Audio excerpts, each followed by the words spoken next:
33절까지입니다. 조금 길지만 공독해 드리도록 하겠습니다.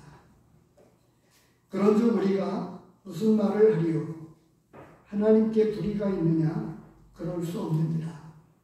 모세에게 이르시되 내가 긍휼히 여길 자를 긍휼히 여기고 불쌍히 여길 자를 불쌍히 여기리라 하셨으니 그런즉 원하는 자로 말미암음도 아니요 다른 박질하는 자로 말미암음도 아니요 오직 긍휼히 여기시는 하나님으로 말미암음이니라. 성경이 바로에게 이르시되 내가 이 일을 위하여 너를 세웠으니 곧 너로 말미암아 내 능력을 보이고 내 이름이 온 땅에 전파되게 하려 함이라 하셨으니 그런즉 하나님께서 하시고자 하시는 자를 긍휼히 여기시고 하고자 하시는 자를 완악하게 하시느니라. 혹 내가 내게 말하기를 그러면 하나님이 어찌하여 허물하시느냐? 누가 그 뜻을 대적하느냐 하리니 이 사람아 내가 누구이기에 감히 하나님께 반문하느냐? 지음을 받은 물건이 지은 자에게 어찌 나를 이같이 만들었느냐 말하겠느냐? 토기장이가 진흙 한 덩어리로 하나는 귀 쓸 그릇을 하나는 천이 쓸 그릇을 만들 권한이 없느냐? 만일 하나님이 그의 진노를 보이시고 그의 능력을 알게 하고자 하사 멸하기로 준비된 진노의 그릇을 오래 참으심으로 관용하시고 또한 영광받기로 예비하신 바 긍휼의 그릇에 대하여 그 영광의 풍성함을 알게 하고자 하셨을지라도 무슨 말을 하려? 이 그릇은 우리니 곧 유대인 중에서뿐 아니라 이방인 중에서도 부르신 자니라.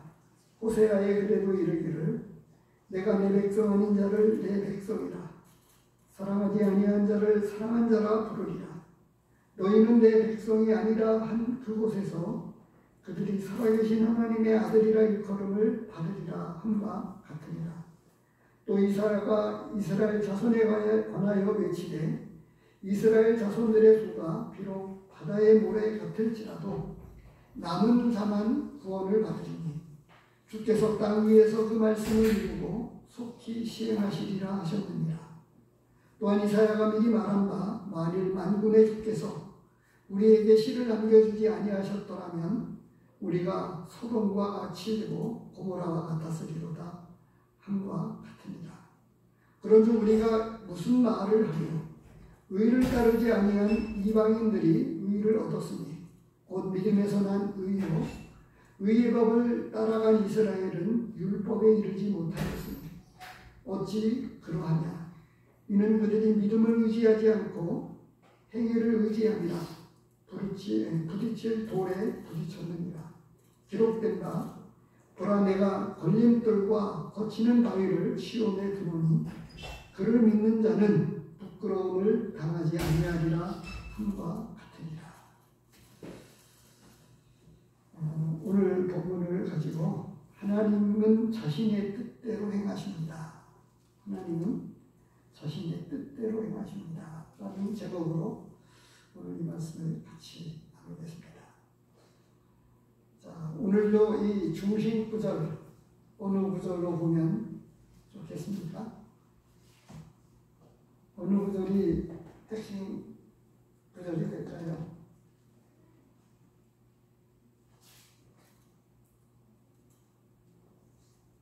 22절을 네, 22절 말씀을 하셨습니다. 만일 하나님이 그의 진노를 보이시고 그의 능력을 알게 하고자 하사 멸하기로 준비된 진노의 그릇을 오래 참으심으로 관용하시고. 네, 또 다른 분들은 어느 구절이 핵심 구절이 될까요?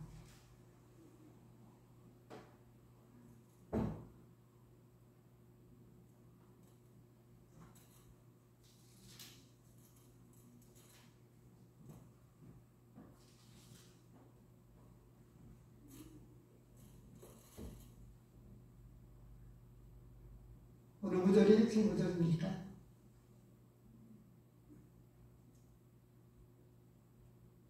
나머지 다른 분들은 다 자매님들이니까 자매인들, 어느 구절에 계신 구절일까요?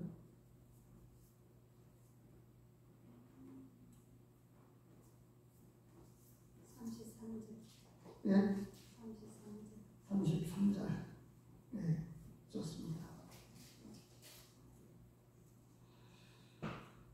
그리고 오늘 이 본문의 말씀을 통해서 우리에게 무엇을 말씀하고자 하기 위해서 이러한 말씀을 지금 말씀하고 있습니까? 본문의 말씀을 통해서 우리에게 무엇을 말하고자 할까요?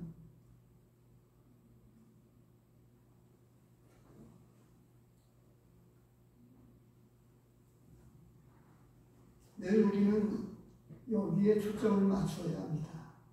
내용을 잘 파악하는 것도 굉장히 중요한데요. 그런데 이 본문의 말씀을 통해서 하나님은 우리에게 무엇을 말씀하고 있느냐라고 하는 것에 늘 초점을 맞추어야 합니다. 오늘 본문과 관련되어져서 중요한 내용이 있는데요. 그걸 질문으로 이렇게 드려보겠습니다. 신구약 전체에서 우리에게 믿음에 관해서 말씀을 해주고 있습니다. 근데 그 믿음은 어떤 믿음일까요?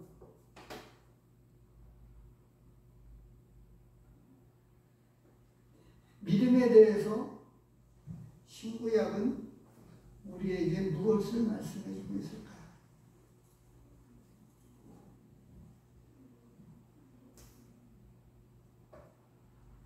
이런 질문들을 이 질문에 조금 깊이 생각을 하시면서 오늘 말씀을 보시면 됩니다.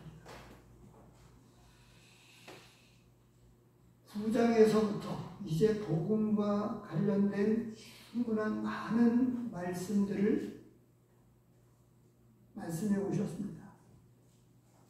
복음이 무엇이냐, 믿음이 무엇이냐라고 하는 것에 관해서 말씀을 해 오셨어요.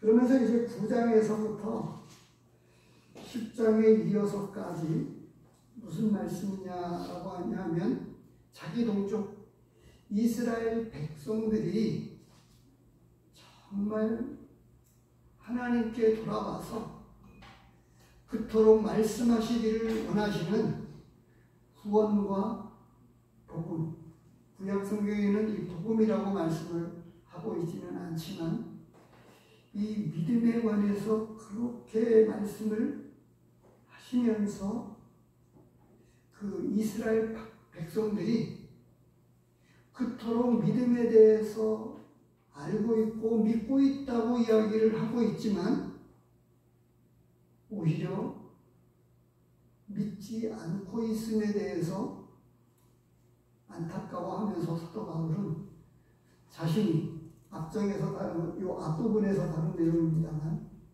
9장 전반부죠. 내가 그리스도에게서 끊어질지라도 간절히 원한다.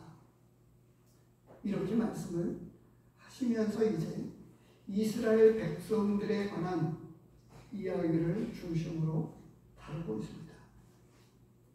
그러면서 이제 오늘 본문에서 하나님은 무슨 말씀을 하고 있느냐 하면 하나님은 자신의 뜻대로 행하시는데 어떻게 해요? 무슨 말씀을 하고 있느냐 하면 긍휼히 여기는 자와 완악하게 여기는 자로 우선 첫 번째로 하시는 말씀이 각각 사용하신다고 말씀을 하고 있습니다. 그래서 14절에서부터 18절에 이르는 그 내용을 두 가지로 대비해서 이야기를 합니다. 긍휼히 여길 자를 긍휼히 여기고 하나님께서 하고자 하시는 자를 완악하게 하신다 라고 이렇게 18절 말씀을 통해서 긍휼히 여기는 자와 완악하게 하는 자를 통해서 하나님은 자신의 뜻대로 각각의 사람들을 사용하고 계신다. 이렇게 말씀을 드리고 있습니다. 이사야서 말씀을 요즘 계속 올리고 있는데요. 지난 시간에도 보았습니다만 하나님은 이 세상 모든 나라를 다스리고 계십니다. 이사야서 23장 오늘 올려드린 말씀을 잠시 보도록 하겠습니다.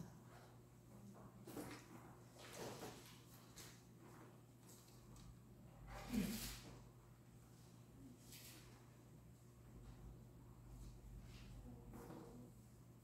24장 말씀입니다. 24장 말씀, 오늘 말씀 가지고 보면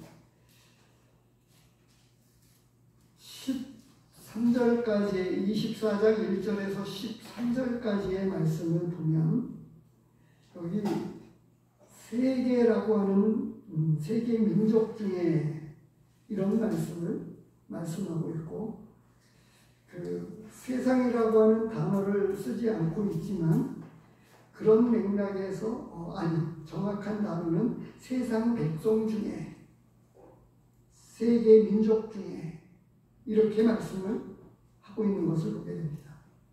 13절에 보니까 세계 민족 중에 라고 이렇게 말씀하고 있고, 4절에 보면 세상 백성 중에 이렇게 말씀을 하고 있습니다. 그런데 이 24장은요,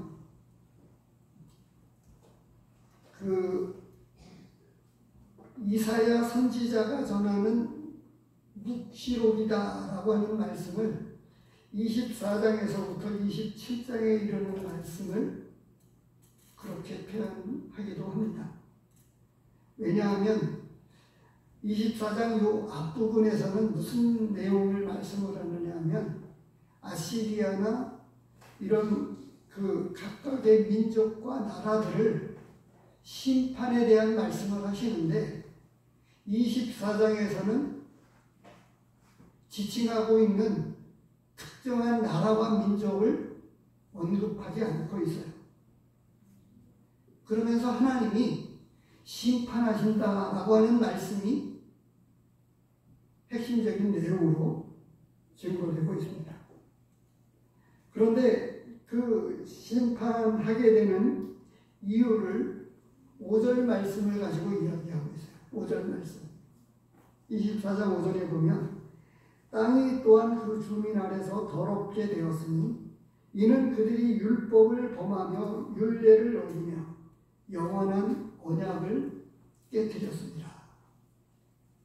한마디로 이야기해서 하나님께 죄를 지어서 심판을 받는다. 이 24장 이 전반부에는 땅이 황폐하게 되어서 이 땅이 저주를 받는다라고 이야기를 해요. 왜 그러냐 하면 그 땅에 사는 거민들, 그 땅에 사는 주민들이 하나님 앞에 죄를 지었기 때문에 그 땅이 황폐하게 되어서 저주를 받아서 사람이 살 수 없을 만큼 되어진다. 이렇게 말씀을 하고 있습니다. 이런 말씀 가운데 뭐냐 하면 하나님은 세상을 심판하신다라고 하는 것을 드러내시고 있습니다. 특정한 나라와 관계없이, 특정한 민족과 관계없이, 특정한 어느 지역의 사람들을 말씀하시지 않으시고 하나님의 뜻에 반한, 하나님과는 상관없이 사는 모든 사람들, 그 사람들에 대해서 하나님이 심판하신다. 이렇게 말씀을 하고 있습니다. 그러면서 이제 하나님은 그 앞에서 다루었던 내용을 우리가 보았었죠. 하나님께서 셋, 이스라엘과 애굽과 아수르를 세계 중에 세 나라를 복이 되게 하셨다. 이런 말씀해 주셨습니다. 무엇이냐면 신구약 전체에서 다시 한번 말씀을 드립니다만 율법과 은혜, 심판과 하나님의 긍휼, 하나님의 은혜는 신구약 전체에서 흐르고 있는 핵심적인 내용입니다. 그런데 이제 하나님께서 이스라엘 백성들을 택하신 이유가 있었어요. 이스라엘 백성을 통해서 하나님께서 어떻게 긍휼을 베풀고 어떻게 넘치는 은혜를 베풀어서 그들을 구원하시는가를 보여주심으로써 하나님께서 하나님께 나오는 자들은 이와 같이 긍휼히 여기시고 은혜를 베푸신다고 하는 것을 이스라엘 백성을 통해서 나타내시고자 하셨습니다.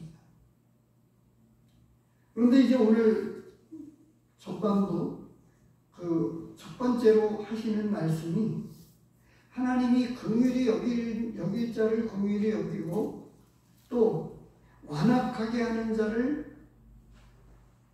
완악하게 하셔서 하나님은 자신의 뜻의 목적을 따라서 각 나라와 민족과 각 사람들을 사용하신다고 말씀을 하고 계십니다. 그것을 오늘 본문에서는 바로 이야기하고 있습니다. 17절 말씀을 통해서 특정한 바로를 언급하고 있어요. 이사야서에서도 무엇을 말씀해주고 있느냐 하면 애굽을 사용하시고 아수리아를 통해서 하나님은 각각 사용하셨는데 같은 맥락입니다. 그러면서도 여전히 애굽에게 은혜를 베풀어 주시는 것을 이사야서 선지자를 통해서 말씀을 하시고 바벨론 각각의 이러한 거대 제국들을 사용하시면서 하나님은 자신의 뜻을 보여주시고 그 뜻을 쫓아서 행하고 있는 것을 보게 되어집니다. 근데 하나님은 그 15절 말씀을 통해서 구약성경 출애굽기서 33장 말씀을 인용해 주셨는데요. 이 원래 구약성경 나와 있는 이 본 33장 출애굽기 33장 말씀을 같이 보도록 하겠습니다.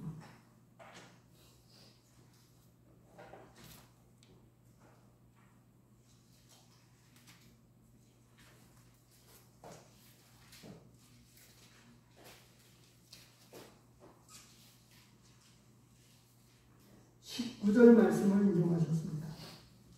우선 19절 말씀을 읽고 우리 같이 19절 말씀을 33장 19절 말씀을 같이 읽도록 하겠습니다.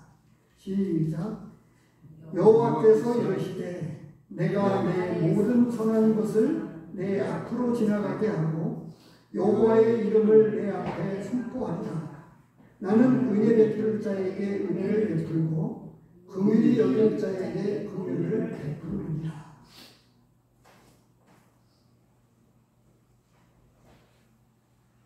조건적인 것이 아무것도 없습니다.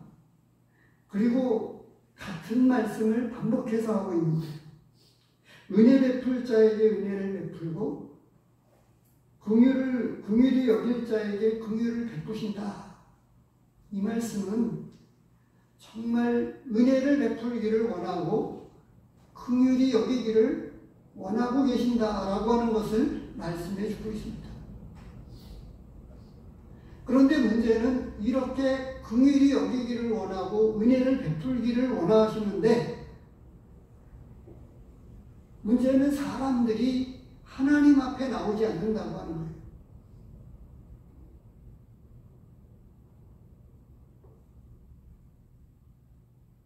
조금 전에 제가 그런 질문을 드렸습니다. 믿음에 대해서 성경은 그 믿음은 어떤 믿음을 이야기하고 있는지 깊이 생각해 보십시오. 단순하게 우리가 구원받는 신분적 믿음을 말씀을 하고 있는 게 아니에요. 구원을 이야기해 주고 있지만 그 구원은 출생에 머무르는 그 구원을 말씀해 주고 있는 게 아닙니다. 우리의 최종적인 구원, 우리의 새로운 몸을 덧입어서 그 나라에 들어가게 되는 완전한 변화에 이르는 이 모든 것을 포함하고 있는 구원을 말씀해 주고 있는 거고, 신약적 표현으로 이야기하면 한 사람의 새 생명을 이야기해 주고 있는데, 이 새 생명은 출생이 아니라 출생에서 주님 나라에 들어가서 주님과 영원히 동고동락해서 끝까지 영원토록 예배하는 자로 살아가는 이 영적 생명을 말씀해 주고 있습니다. 그런데 이상하게 복음은 단순하게 우리가 죄 용서함을 받는다라고 하는 것에 초점을 맞추고 있으니까 이상하다고 하는 거죠. 왜냐하면 이 이스라엘 백성에 대해서 지금 이와 같이 이야기를 하면서 무슨 이야기를 하고 있느냐 하면 20절 말씀을 보시기 바랍니다. 그 23절까지 나머지 부분을 출애굽기 33장 20절에서부터 나머지 부분을 말씀을 하고 있는데요. 그것은 뭐냐 하면 영원한 반석이 되신 예수 그리스도를 말씀해 주고 있다고 하는 것을 22절 말씀을 통해서 말씀해 주고 있습니다. 내 영광이 지나갈 때에 내가 너를 반석 틈에 두고 내가 지나도록 내 손으로 너를 덮었다가 손을 거두리니 내가 내 등을 돌 것이요 얼굴은 보지 못하리라. 이름으로도 모세를 안다고 17절에서 말씀을 하고 있습니다. 은혜 베풀어 주셔서 은총을 입어서 하나님 앞에 귀하게 쓰임받은 이 모세를 일컬어서 이야기하면서 반석 틈에 두고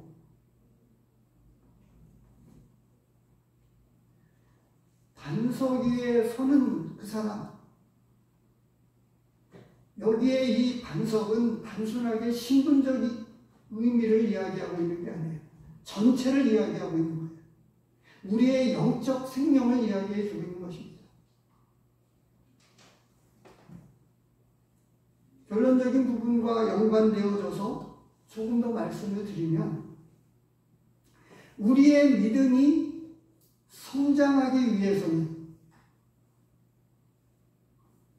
어떻게 하면 될까요? 믿음의 성장을 위해서 성경 말씀은 어떻게 말씀을 우리에게 해주고 있을까요?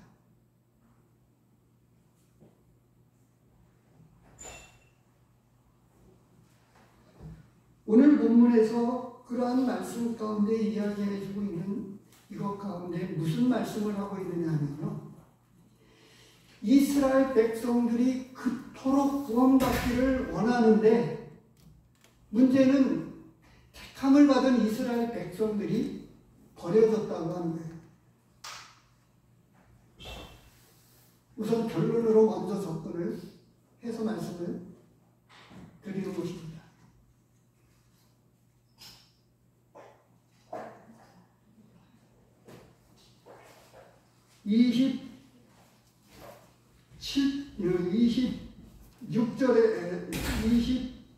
27절에서 보면요, 27절에서부터 29절까지의 내용을 보면 무슨 말씀을 하고 있느냐 하면 특별히 27절 말씀을 보시기 바랍니다. 또 이사야가 이스라엘에 관하여 외치되 이스라엘 자손들의 수가 비록 바다의 모래 같을지라도 남은 자만 구원을 받으리니. 남은 자만 구원을 받으리니.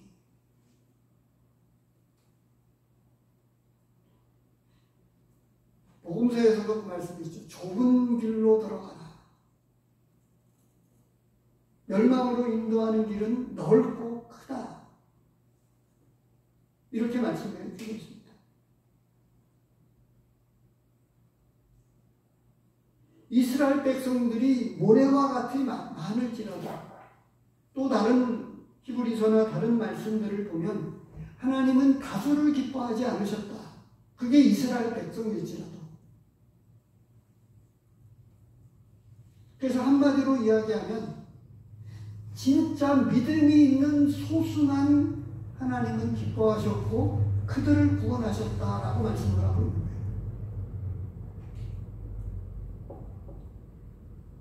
하나님은 아수르를 통해서 이스라엘 백성을 심판하시고 바벨론을 통해서 다루셨습니다. 그러면서 이스라엘 백성들을 열국의 포로로 각각 흩어 놓으셨어요. 그런데 남은 자를 돌아오게 하신다 이렇게 말씀을 하고 있는데 그 남은 자는 하나님께서 믿음을 가지고 하나님을 바라보았다. 다니엘과 같은 하나님은 남은 자만 이야기하고 있는 거예요. 그래서 27절은 아주 구체적으로 우리에게 말씀해 주고 있지요. 분명한 복음이 증거되어져서 오늘날 여러 지역 교회에서 정말 하나님의 이 놀라운 구원의 은혜를 체험하고 하나님께 돌아온 백성이 많이 있는데 하나님의 자녀된 성도들이 있지만 그러나 그 가운데서도 여전히 하나님은 다수를 기뻐하지 않습니다. 핵심적으로 요약하면 이런 거예요. 하나님은 이 믿음의 자녀들을 연단해서 앞에서 다루었던 말씀과 연관돼서 말씀을 드리면 진정한 상속자로 하나님께서 이 합당한 상속자로 여기시기 위해서 연단하십니다.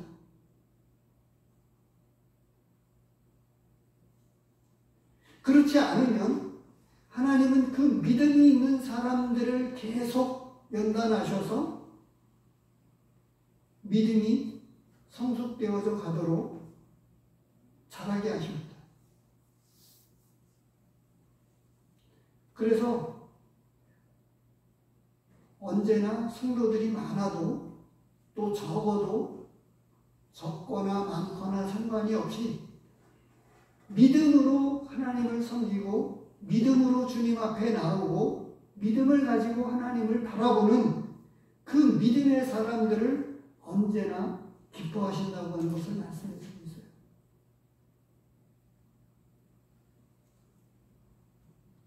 하나님은 자신의 뜻대로 행하시면서 긍휼히 여길 자를 긍휼히 여기고 하나님께서는 하고자 하는 자를 위해서 하고자 하는 일을 위해서 어떤 사람은 완악하게 하셔서 사용하셨습니다.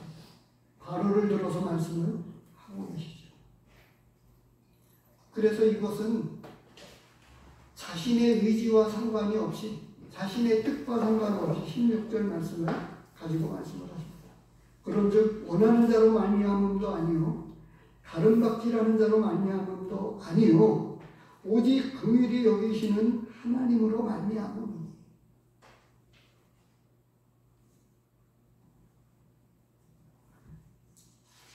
이것이 첫 번째로 오늘 우리에게 주시는 말씀입니다. 하나님은 우리를 긍휼히 여기셔서 긍휼함을 입고 은혜를 입게 하셨습니다. 그런데 은혜를 입은 진정한 성도가 그 안에서 기뻐하며 감사하면서 이 믿음이 자라가야 되는데 믿음이 잘 성장하지 않도록 자신을 믿지 않는 사람들처럼 하나님의 말씀을 듣지 않고 하나님 앞에 나오지 않고 믿음을 가지고 하나님 앞에 서야 되는데, 믿음으로 반응을 해야 되는데 그렇지 않기 때문에 하나님은 안타깝게 여기신다고 하는 거예요.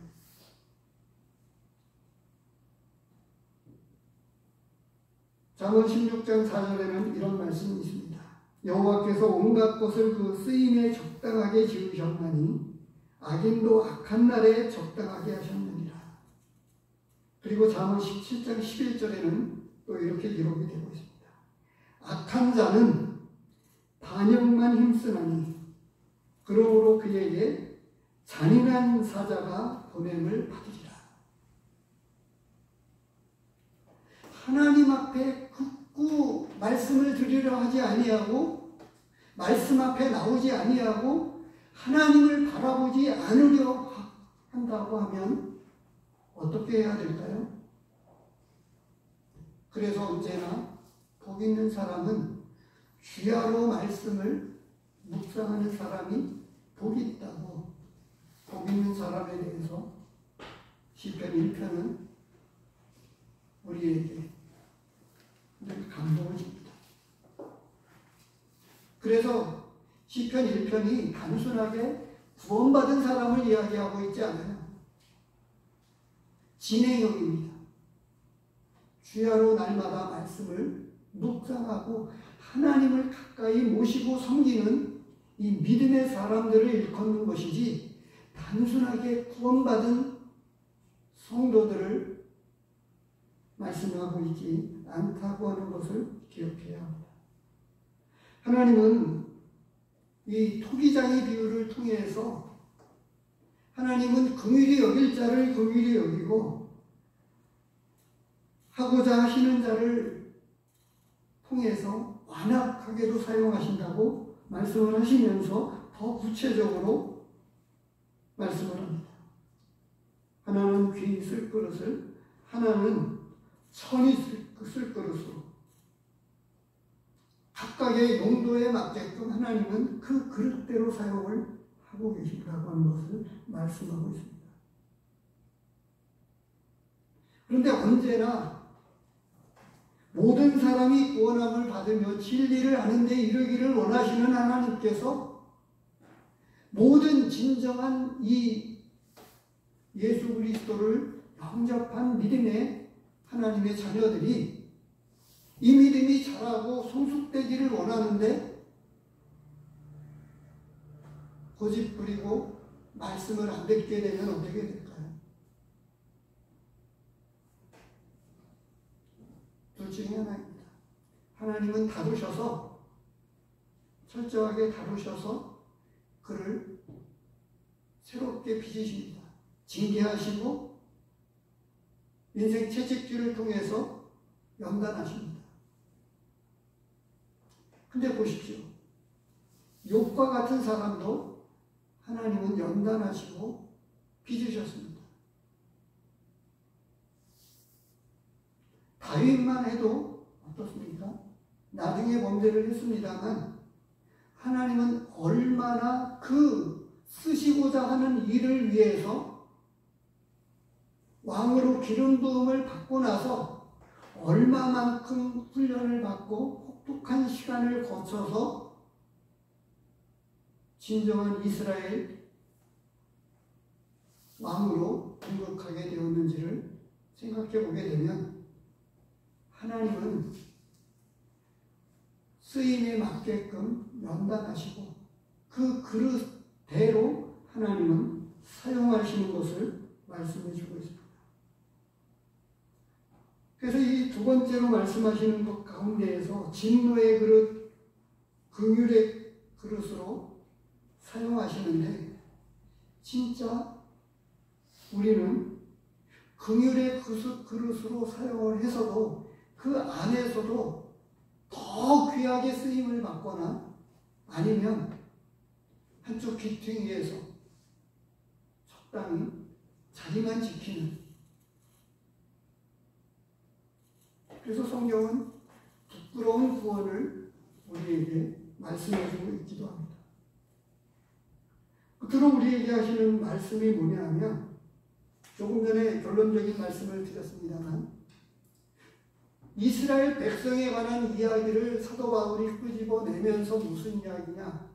바로 27절에서 말씀을 드렸던, 하나님은 이스라엘 백성을 택하셨지만 그 택하신 가운데에서 진짜 믿음이 아닌 사람들을 하나님은 다 버리셨다고 말씀하고 있는 거예요. 진짜 믿음은 뭐냐?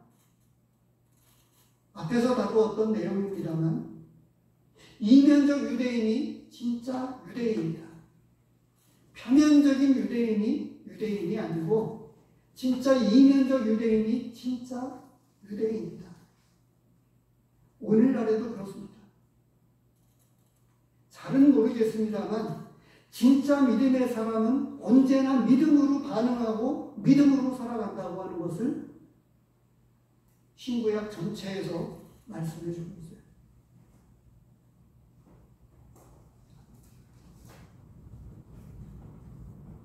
그래서 결론적으로 무슨 말씀을 하고 있느냐 하면, 믿음의 의를 굳게 세우시고 그 뜻 안에서 사용하신다고 하는 거예요.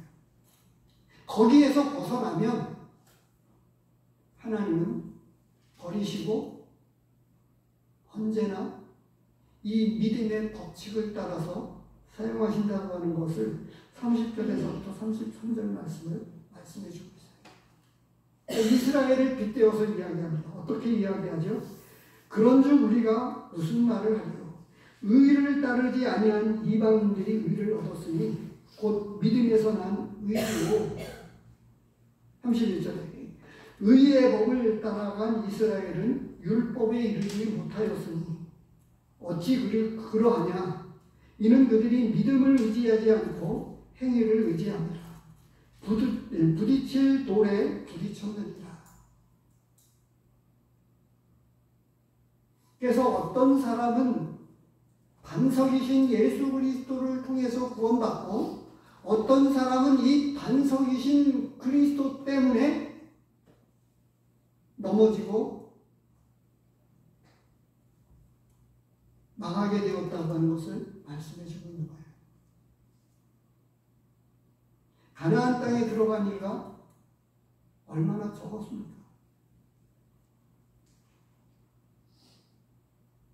다수를 기뻐하지 않는다고 하는 그 문자 그대로 놓고 보면, 교회 안에 성도들로 여겨지는, 또 그렇게 분별되어졌다고 하는 많은 성도들이 있다고는 하지만, 진짜 믿음으로 살아가면서 믿음으로 여전히 살아있는, 믿음으로 숨 쉬고 있는 진짜 믿음의 성도들은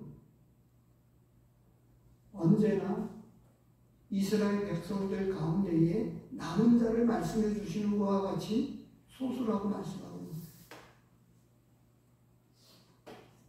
이런 말씀에 조금 오해가 되지 않기를 위해서 다시 말씀을 드리면, 많은 이들이 부끄러운 구원을 받을 수도 있다고 하는 거예요. 버려진다고 하는 말씀은 아닌데, 문제는 그 큰 은혜는 우리로 출생하고 자라지 않는 생명이 없는데, 온 천하를 보십시오. 풀과 숲풀과 나무와 동물들을 보십시오. 출생하면서부터 시간과 관계되어져서 하루가 다르게 자랍니다.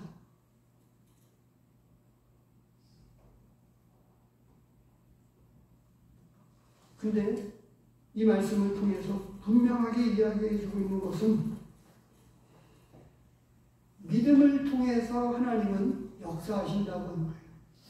이 믿음의 의를 굳게 세워서 믿음으로 반응하는 사람들에게 언제나 구원의 은혜를 베풀고, 그들을 통해서 이 풍성한 은혜와 긍휼을 하나님은 나타내신다고 하는 것을 말씀해 주고 있습니다.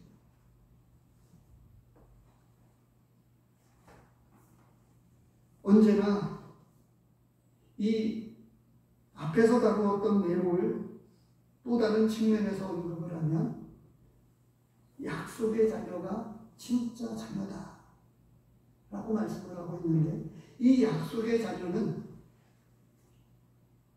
하나님의 언약, 하나님의 약속, 바로 예수 그리스도를 통한 이 믿음으로 말미암는 이 진짜 믿음의 이스라엘 백성들, 그들을 말씀해 주고 있습니다. 그래서 이스라엘 백성들이 그렇게 내가 그리스도 안에서 끊어질지라도 원하는 바지만 믿음으로 하나님 앞에 나오지 않으면 택함을 받은 이스라엘 백성일지라도 소용이 없다고 하는 것을 말씀해 주고 있습니다. 그래서 오늘 말씀은 우리에게 적용하는 차원에서 이런 말씀이에요. 진짜 우리가 믿음으로 구원받았다고 하면 믿음으로 시작해서 그 믿음은 계속 우리로 말씀을 통해서 자라고 믿음으로 계속 반응해서 성숙한 진짜의 믿음, 하나님이 기뻐하시는 그 믿음으로 우리가 살아가기를 원하고 있다고 하는 것을 말씀해 주고 있는 거죠.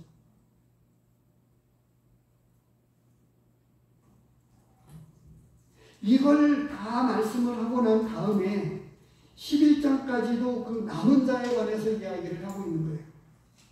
그리고 12장에 가서 무슨 말씀을 하고 있느냐. 12장을 가서 보십니다.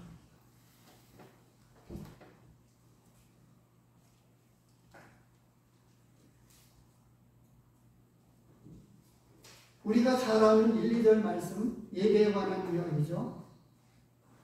영적 예배에 관한 이야기를 말씀해 주고 있어요. 모여서 함께 드리고 있는 공적 예배, 이거는 의식적 예배입니다. 교회의 의식적 예배예요. 그런데 로마서 12장에서부터 말씀하고 있는 것은 우리가 날마다 꿈틀거리면서 믿음으로 반응하는 사람들에게는 어떻게 돼요?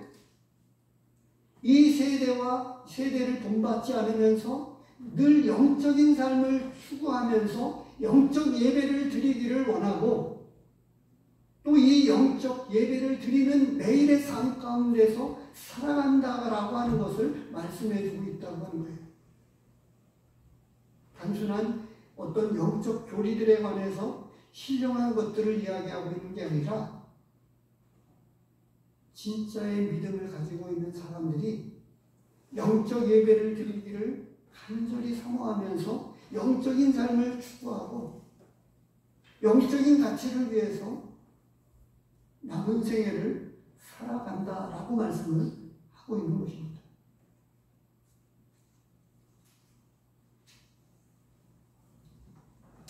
오늘 본문을 정리하자면 이런 것입니다.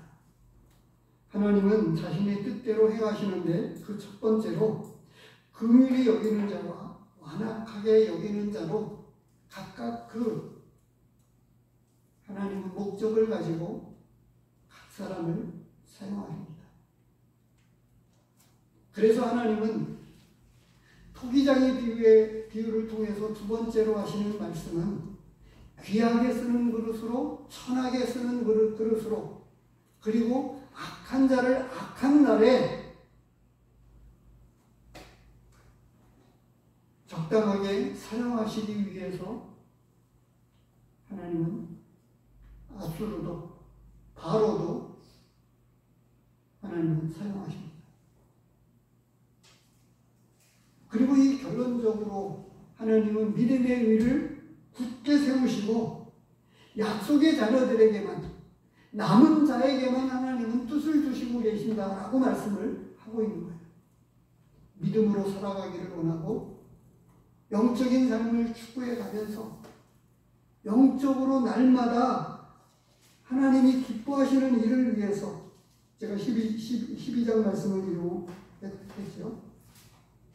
마음을 새롭게 함으로 변화를 받아서 하나님이 선하시고 기뻐하신 뜻만을 바라보면서 추구하는 이 이게 진짜 믿음의 성도이고 구원받은 성도다라고 하는 것을 말씀해 주고 있다고 하는 것입니다.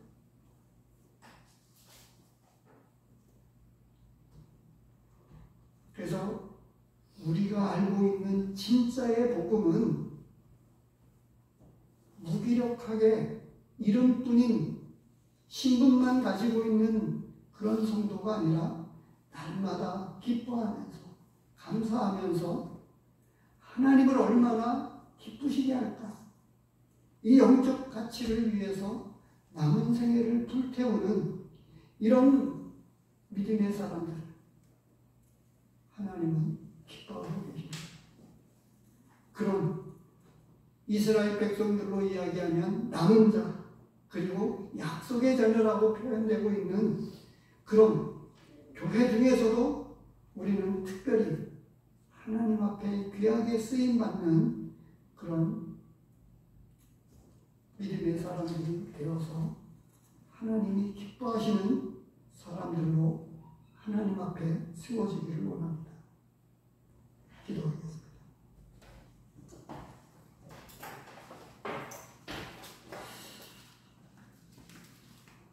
아버지 하나님,